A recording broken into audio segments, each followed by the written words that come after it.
Guys, मध्य Asia देशों में फैली पामीर की पठार को दुनिया की छत कहा जाता है। इन्हीं पहाड़ों के बीच समुद्र तल से करीब 4000 मीटर की ऊंचाई पर स्थित है कोराकुल झील। ये दक्षिण अमेरिका की मशहूर टीटीकाका झील से भी ऊंचाई पर है।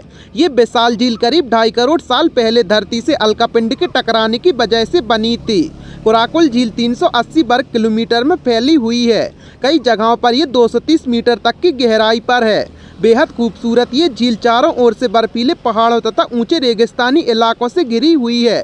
आप पामीर हाईवे के जरिए कोराकुल झील तक पहुंच सकते हैं। गाइस, ब्रितानी नक्शा निवासियों ने इस झील का नाम महारानी विक्टोरिया के नाम पर रखा था। बाद में सोवियत संघ ने इसका नाम कोराकुल यानी काली झील रख दिया। हकीकत यह है कि ये झील दिन में कई बार अपना रंग बदलती है। कभी इसका रंग नीला तो कभी फिरोजी और कभी गहरे रंग का हो जाता है और शाम के वक्त तो इसका रंग गहरा काला हो जाता है। गाइस, जोखिम भरे सफर के शौकीन लोग दूर दूर से इस झील को देखने आते हैं। कोराकुल झील का सबसे करीबी कस्बा है तजाकिस्तान का मुर्गब। सीमा पार कजाकिस्तान का ओस्बी झील के पास ही पड़ता है। नमक की इस झील ने घेराबंदी कर रखी है। इस झील के पानी से निकलकर बाहर नहीं जाता। नतीजा ये है कि कोराकुल झील एशिया की सबसे खारी झील है। इसके पानी में इतना नमक है कि इसमें एक खास तरह की मछली के सिवा कोई और जीव नहीं पाए जाते। कोराकुल झील में केवल स्टोनलोच नाम की मछली ही पाई जाती है, जो बलुए तलघट वाली झीलों में आबाद हो सकती है।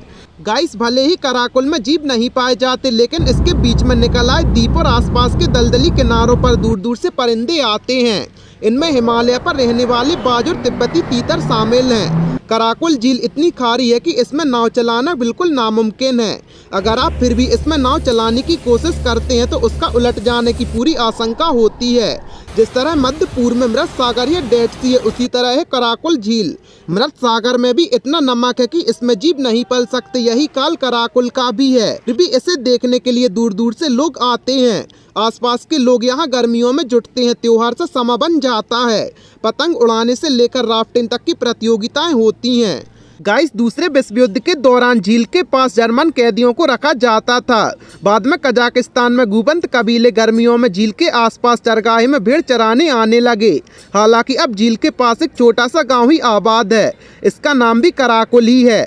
ये झील पूर्वी हिस्से के पास स्थित है। ये झील देखने आने वालों के लिए कजाकिस्तान के लोगों ने कुछ झोपड़ियां बना ली हैं। सुबह के वक्त अगर आप कोराकुल गांव के आसपास से गुजरते हैं तो सफेद की हुई दीवारों वाले नीले घर आपको पुराने दौर के किसी यूनानी द्वीप की याद दिलाते हैं। पर यहाँ इतने कम लोग रहते हैं कि ये कस्बा भूतिया लगता है।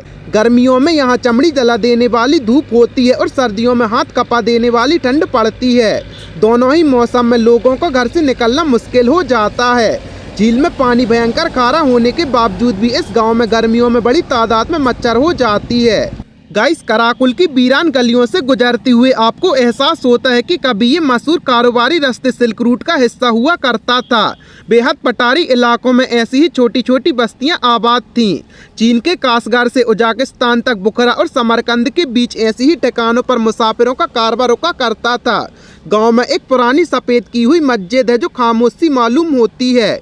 मिट्टी और ईंटों के बने मकान लोगों को पनाह देने के काम आते हैं। ये बड़े डरावने सा गांव महसूस होता है। दूर दूर तक फैले पहाड़ और खुले आसमान तले आप अकेले खड़े होते हैं और दूर दूर तक कोई नहीं दिखता तो सिरहन उठती है। गाइस, झील की घेरेबंदी किए हुए मालूम होने वाले पहाड़ों का सिलसिला जहां तक नजर जाए वहां तक दिखाई देते हैं। उमस भरी हवा भी यहाँ पहुँच नहीं पाती। पूरे साल भर में यहाँ 30 मिलीमीटर से भी कम बारिश होती है। ये मध्य एशिया की सबसे सूखा इलाका है।